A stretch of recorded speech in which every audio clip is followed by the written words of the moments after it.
ठिकै छ। अब साँझ पनि भइसक्यो।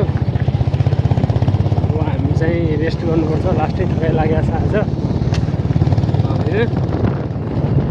कपाल आजको अबको हाम्रो बसाइ चाहिँ यही हुन्छ है।